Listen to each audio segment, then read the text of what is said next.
part of the screen.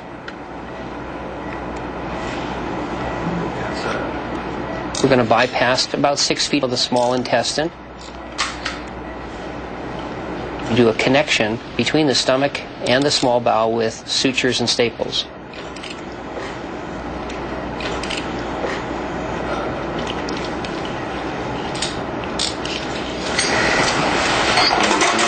Operative time? 34. Good. 34. Hey, Gil, open your eyes for me. Good. The surgery's all over. How you doing, buddy? Gil, can you lift your head up for me? Good. That's perfect. Good work. While I'm being wheeled to my room, Dr. Rutledge checks in with Robert. Not bad. As the day progresses and I feel stronger, I follow doctor's orders and walk the halls, and walk, and walk, and walk the halls every few hours throughout the night. It's part of the post-op process to prevent blood clots and pneumonia. Bottom line, as promised, I'm up and about and feeling good. 24 hours after surgery, I attend a short post-op meeting. We cover some last questions before being discharged from the hospital. Made it through last night okay? Yeah, I'm still here. Actually, last night was great. I walked about 7 or 8 times around. And I actually came down here and weighed myself. About 4 o'clock, I lost 2 pounds. I lost 2 pounds this morning. Yeah. I couldn't help it. There was that scale. I had to step on it. What do you think? It's pretty cool, huh? Yeah. I did. I'm really happy to get started with my life, you know? Yeah, and it wasn't too bad. It wasn't too bad. Are you kidding? I think I had a worse time with an ingrown toenail. Yeah, it's pretty cool. Yeah. Once I sign my discharge papers, I'm on my way.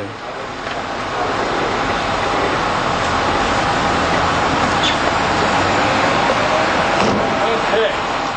5 days later, and I'm back in the hospital. Because It's already time to have my incision staples removed, and I feel great. what, have you weighed yourself? Yeah, I lost 20 pounds. How much? That's a lot. I was going to say you look thinner. If you have a lot of heart disease, then you have a lot of extra water from the congestive heart failure, and that causes a lot of fluid loss. Now, for staple removal, we can do that privately, which is the normal way to do it for most doctors' offices.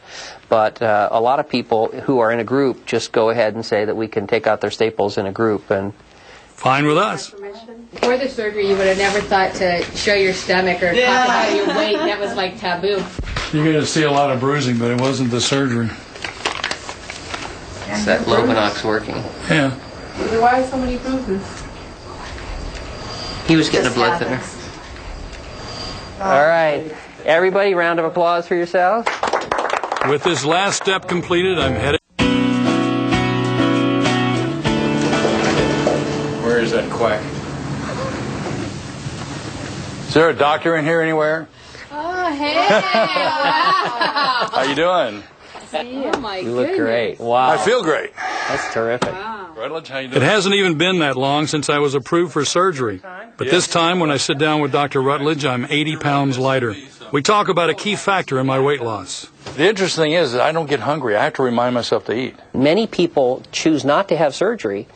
They're so frightened that when they're not eating that steak post-op, they'll feel kind of like a prisoner, where they're just getting bread and water, and they desperately wish that they could have a really good meal. But you don't sound like it's making you feel sad. I don't feel deprived. It's amazing to me how little I really need in the way of food. That's what I eat now. This is what I used to eat, about 3/4 of a chicken, a full side of green beans or cream spinach or sometimes potatoes, and a chicken Caesar salad, which is a full dinner unto itself. Most of the time I was full. Not satisfied, but full.